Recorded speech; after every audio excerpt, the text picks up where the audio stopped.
Les deux dernières composantes de la mission de catéchiste évoquées dans les repères insistent sur l'importance du lien que le catéchiste entretient avec les différents acteurs impliqués dans la catéchèse au niveau de l'Église locale et sur l'importance de sa propre participation à la vie en Église et à la liturgie de l'Église en tant que baptisé qui à son tour accompagne et initie les enfants et leurs familles. Nous pourrions comparer le catéchiste à une interface. Selon le dictionnaire Larousse, l'interface est une personne qui assure l'échange d'informations entre deux domaines, deux services, deux personnes. C'est le point de contact, la jonction. C'est le propre de la mission du catéchiste de se trouver à la frontière entre ceux qui frappent à la porte de l'Église pour demander une initiation chrétienne pour leur enfant et la communauté dont il est le délégué. Cette position, aussi enthousiasmante qu'elle puisse être, présente aussi des défis pour le catéchiste. D'un côté, c'est le défi de la double fidélité. Être fidèle, se faire porte-parole du désir des parents, et de l'autre, être fidèlement en communion avec les autres membres de sa communauté, prêtres, paroissiens, etc.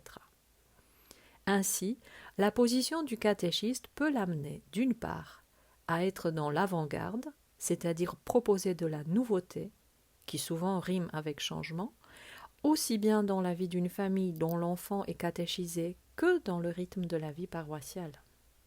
Qu'il le veuille ou non, cela peut provoquer des remises en question et faire naître des résistances chez ses interlocuteurs. Il faut une certaine solidité pour garder le cap et négocier les virages dans la mission catéchétique. Mais le catéchiste n'est pas seulement une interface. Il est aussi, pour utiliser le jargon culinaire, le lion. Pour que la sauce catéchétique prenne, c'est souvent lui qui joue le rôle de rassembleur, notamment au sein de sa communauté paroissiale. L'enjeu est de ne pas céder devant la mentalité de délégation, selon laquelle les parents et la communauté le considèrent comme un spécialiste de l'enseignement religieux qui va très bien se débrouiller tout seul sans leur collaboration. Sur ce point, le catéchiste est appelé à avoir toujours en mémoire que l'enfant qu'il catéchise fait partie d'une famille, ce qui exige que celle-ci soit prise en compte et en considération dans les propositions catéchétiques. Le catéchiste est ainsi un ouvrier de la communion. Certes, le travail de communion passe par des actions que l'on entreprend, mais la communion est aussi, et surtout, l'œuvre de Dieu est particulièrement le fruit visible de l'action de l'Esprit Saint dans chacun de nos cœurs.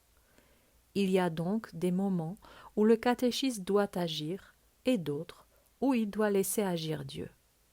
Cela s'accomplit tout particulièrement dans la prière et dans la liturgie. Comme baptisé, enfant bien-aimé du Père, le catéchiste est aussi spirituellement frère et sœur de tous les autres baptisés comme lui. Cette communion spirituelle, image de la communion parfaite de Dieu entre le Père, le Fils et l'Esprit Saint, se vit, se construit de manière particulière dans la liturgie commune.